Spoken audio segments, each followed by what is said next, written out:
Hey guys, Pegwarmer here. Today I'm going to be taking a look at the G.I. Joe Classified Series Snake Eyes again, but this one's going to be the regular release. Snake Eyes is number 02 in the series, even though he's actually the third figure in the line. As I mentioned before, this numbering doesn't really matter. It's going to get all messed up. Just wait till we get to all the Cobra Commanders. I'm going to be taking a look at its Snake Eyes and its accessories and comparing him to the deluxe version. Since I just posted my Snake Eyes Deluxe review and had comparisons in that to other lines, I'm just going to stick with comparing the regular release Snake Eyes to the deluxe version and maybe a couple other Joes. If you want to see a wider comparison for this mold, please check out that review. It'll give you all the info you're looking for. So the box art for Snake Eyes is very similar to what we got with the deluxe version, but there are several key differences. First, and most obviously, the regular release box is in color and not black and silver. The artwork of Snake Eyes is the same, like right here, but I think it looks more dramatic with, you know, the red and the blue and the black, just the way the light's coming in off the side here. The artwork is great on both, but I feel like it pops more in it. It feels more impactful on there. The backgrounds are also different. The regular release has the white and blue G.I. Joe background, and the deluxe release, or deluxe version, has that same deco that we see on the box for the deluxe version. The sides of the boxes are slightly different as well. We got 00 for the deluxe version, and 02 for the regular release. And the deluxe version has Snake Eyes written in Japanese on the side. And side note, in my Snake Eyes Deluxe review, I mistakenly referred to this several times as the Arashikage symbol. I feel really stupid because that's not what it is. It's, you know, that's what this is, but that's not what this is. This is just a Snake Eyes in Japanese. So, whoops. But anyway, the regular release again has number 2 and the new file card system, but we'll go over that in a little bit. And finishing them off, the top of the boxes are different. The regular release has the Joe logo and the 02, and the deluxe version has the Arashikage symbol and the number 00. And the bottom of the box is different as well, because since the deluxe version was inside of another package, which was inside of another package which had a slipcover, all the legalese was written on there, as opposed to the regular release where all the Happy Fun Ball warnings are on the bottom of this. Like, do not taunt Happy Fun Ball, do not play with Happy Fun Ball. And lastly, the figures and their accessories are different as well. And not too different. It's still the same buck, it's still the same mold. It's just that the deco's different and the types of accessories are different. Getting back to the file card, according to Hasbro, these icons represent the following in this order. Roll, what the character does. Gear, what the character uses. Skill, what the character is good at. And mastery, what the character is best at. Snake Eyes has this on his file card. Covert Ops, level 4, sent on secret missions. Bladed Weapons, level 4, uses silent weapons with razor-sharp edges like swords and knives. Stealth, level 4, can move without being detected. And finally, Ninjutsu, level 4, is a ninja. From the bio on G.I. Joe's official site, Snake Eyes' file name is classified, his birthplace is classified, and his height is listed as 6 feet or 1.83 meters. And his bio reads, Snake Eyes is a total mystery, but when it comes to G.I. Joe operations, he's the best there is. Snake Eyes is a natural fighter with abilities that border on the supernatural. His unique blend of skill, stealth, Arashikage ninja training, and strength of character makes him an unparalleled combination. A hybrid ninja commando who still hasn't reached the limits of his potential or his true destiny as a warrior. Well, now that we've gone over the packaging, let's get Snake Eyes out and take a closer look.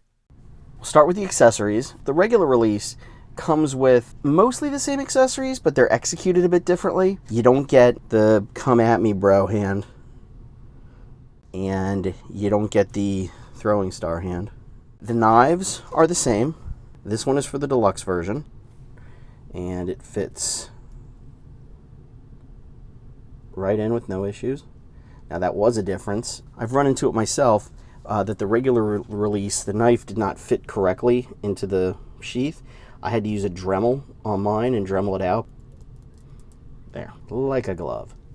And the sword is the same as well. On the left we have the deluxe version, and on the right we have the retail release, and there's no difference. There's no special paint or molds or anything like that. They're the same. But the sheath is different. The deluxe version has the same gray color as the pants and the vest and everything else.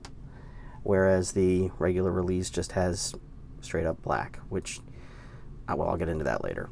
The backpacks are, again, the same. They both have the same cool little silver details sprinkled throughout, but the grayish green color paint as opposed to just the black. Only difference, same mold, same backpack. And the suppressor, again, the greenish gray for the deluxe version and the black for the regular. So now we come to the main difference between the two, and I think the difference that bothers the most people, and that is the guns. The deluxe version comes with realistic looking guns, and the regular release does not. I discussed the deluxe version guns in my review of that figure, which you can check out here, maybe? Right up there. The guns that the deluxe version comes with, again, realistic looking. The ones that the regular release comes with are that's a knife. We played Knifey Spoony before. The regular release weapons are supposed to be Nerf guns, or based on Nerf guns, which is a smart idea on Hasbro's part. And a lot of the reviews I see, people just say, oh yeah, they're based on Nerf guns. I would like to try and figure out which ones they're using. But I know just as many people don't care what Nerf gun it is, because they're just going to go out and buy third-party, weapon packs for 1/12 scale and never use the Nerf-based weapons they come with. For Snake Eyes' pistol, the closest that I could figure out was the Kira blaster from Solo. It might not be the right gun, but it's the closest I could find. And the larger blaster was also kind of a pain, to identify. And the closest I was able to figure out was that it was an N-Strike Elite Infernus without the clip. Again, I'm probably wrong. Oh, and with a shorter, different kind of stock. But I'm probably wrong, but it's the closest comparison I could make. Hopefully the other weapons down the line will be a little bit easier for me to identify. I've always liked the sci-fi aspect of G.I. Joe, the not too distant future part. I do think it's kind of dopey that they have these big holes in them, but I guess, that's like a choking hazard, perhaps, to prevent that. I do know the other purpose it serves. Pegs into the backpack, and then you can peg this sword into. So unlike the regular, the deluxe version, you actually can store all of the weapons. He's got everything, like he's on the go now. He's got everything he needs, or at least everything he comes with. So I appreciate that Hasbro found a way to do that. So now let's take a closer look at Snake Eyes himself and compare him to the deluxe edition. Starting at the top, the deluxe version has a silver visor, and the regular release has a gloss black visor. So there is the silver visor and the black visor, and it looks like the deluxe version does not have the Arashikage logo at the top, and the retail version does, although I believe that on the most recent release of this, mold or whatever, that it's gone again. I like it. I think it looks pretty cool. But let's do a quick head swap and see how these look. I swapped the heads on the deluxe version and on the regular release version, and I gotta say, that looks pretty cool on the regular release version, but I don't know, I think I'm gonna swap them back. Alright, now we got the right heads back on the right bodies. So, the other differences are really just the paint deco. That's really it. The color of the chest harness on the deluxe edition is that grayish green, and on the regular release it's just black. The grenade strap, the pants, the belt, the pants straps right here, and the knee pads, as well as the painted on straps on the arm guards right here and at the top of the boot and on the gloves. Other than that, they're the same boots and the same knee pads and the same gloves. It's just that, the deluxe version gets a brown paint on top of them and gets this grayish green, and the regular version does not.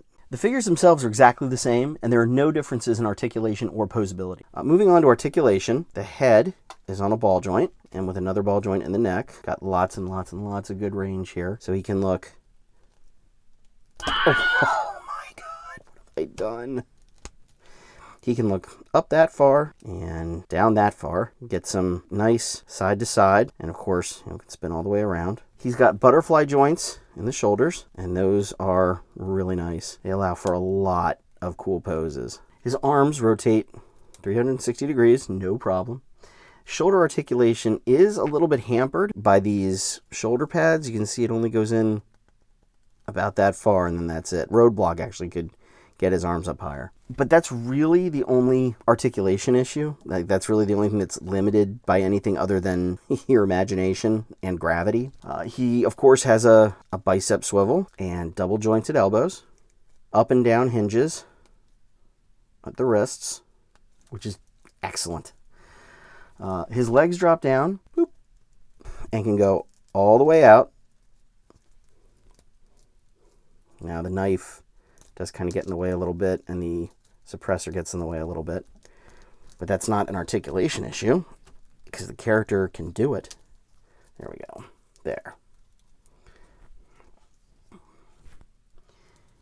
He's got a double jointed knee, and can kick his own butt. He's got a thigh swivel, boot swivel, and of course, feet that can point up and down, and it's got a rocker side to side. And he can do the splits.